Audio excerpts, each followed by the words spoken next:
If this is the wealth distribution in India, every red dot indicates 1,000 poor households, every yellow dot indicates 1,000 middle class households, and every green dot indicates 1,000 rich households. Do you see the distribution? And if I ask you, does India have a north-south divide?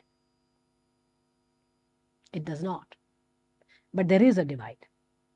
You can draw a line from Srinagar to Kanyakumari, and what you notice is the western part of the country is far more affluent than the eastern part. And eastern part is most where our poverty is concentrated. So when you're thinking of anti-poverty programs or welfare programs, East, an NREGA in Jharkhand or let's say Bihar or Assam cannot be the NREGA in Gujarat. A lot of our policies, a lot of our large welfare policies also have to be highly localized because the needs are very different today. What is the situation in the labor market? Because we are all concerned about what is happening to jobs. We do have a certain peculiar problem in India, unlike what many of the developing nations faced in the last 40 years. The right side panel is labor force participation rate. People of the working age, 18 to let's say 60, what percentage are either working or looking for work? That is labor force participation rate. China had a labor force participation rate of around 72, 73 for the last 40 years. Countries like Vietnam, 70. Even Bangladesh had around 65, 66%. Our labor force participation was 50% 10 years back. Today it is 57%, but it's still very low. It's telling you nearly half the population in the working age is neither working nor looking for work. And that is a big concern.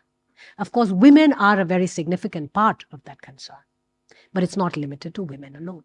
And I'll tell you in a little bit what the concern is. But on the left side, we have unemployment rate. Unemployment rate on the whole is coming down. Now it is around 4.1, etc. India has traditionally had low unemployment. It's also because of the way we measure it. Right? But that's not the story. The story is most conversations end with all India averages, that our unemployment is rising, falling, rising. India is a very big country. If you look at the states of the country, what do you see? Fast growing states. Gujarat's unemployment, 0.9%. Karnataka, 1.5%. Chhattisgarh, 1.9%. Kerala, 12.5%. It's our developed states. It is a state which has very high human development indicator. Unemployment, however, has always been a multiple of what national unemployment is. Ease of doing business matters. It's the wealth creation which is leading to job creation. So this is a very important, in fact, we have to have a rethinking on when we think of jobs. Wealth creation leads to job creation. Economic growth is leading to job creation. States which are unable to become business friendly and where firms are not growing or new firms are not coming in will face shortage of jobs. And this is where I want to quickly tell you about what is happening in Sri Lanka.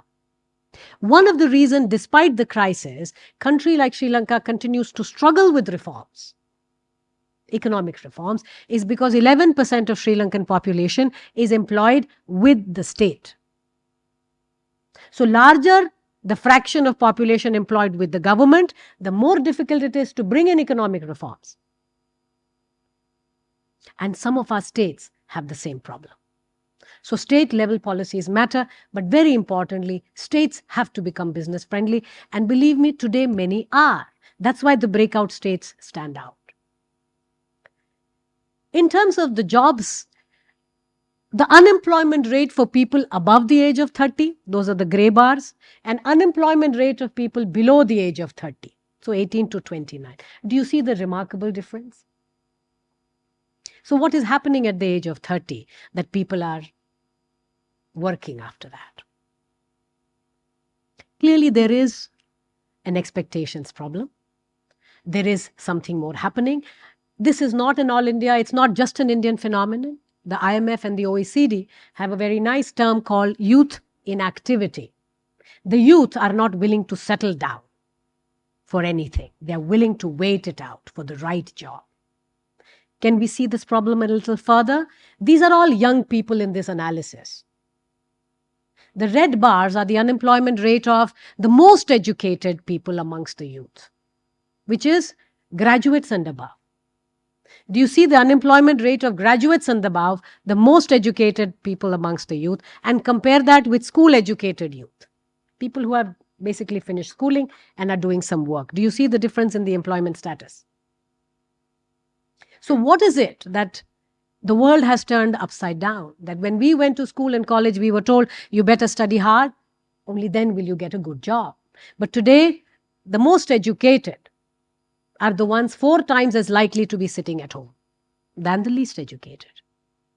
One is this gap between industry and skill and degree. Because all your industry surveys are telling you that today we can raise the capital. Our concern is mostly in terms of skilled manpower. We cannot find skilled labor. So how is it that the two things coexist? It's almost oxymoron.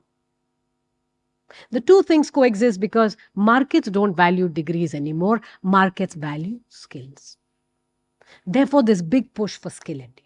We need to get factories into the classroom onto the shop floor. It's no longer enough to just have a degree. Second is expectations management. People want appropriate jobs to their degrees. But very importantly, in some parts of the country, there is another very severe concern which we need to take care of. And that is this fetish for government jobs. New research has shown that the cohort which spends more than 5-6 years taking exams, their lifetime earnings are lower than people in the same cohort who have never applied for those exams. Which means exam taking itself, 5 years, 6 years, sometimes 10 years. And that is why 30 emerges as such a benchmark in the demographics when you're looking at jobs. People are spending a lot of time taking exams. And in the process, you're also losing the most productive time of your life when you can pick up new skill, which is the 20s. So the data is beginning to show, and in fact, you have a measure of what is the decline of earnings, because there was a natural experiment. Econometrically, we are in a position to do some of this analysis. That when the government of Tamil Nadu froze hiring in the state for 4 years, what happened to the cohort who had been preparing versus one who didn't? When you see much later, you see the ones who spend a lot of time preparing, lifetime earnings are much lower. So in some sense, there is an erosion of human capital. We need to talk about these things more openly. Of course, the idea is also in places where this is a particular concern, we need to also find local solutions. Right? This is not an all-India problem, but definitely focused. On the whole, you see labor force participation is rising.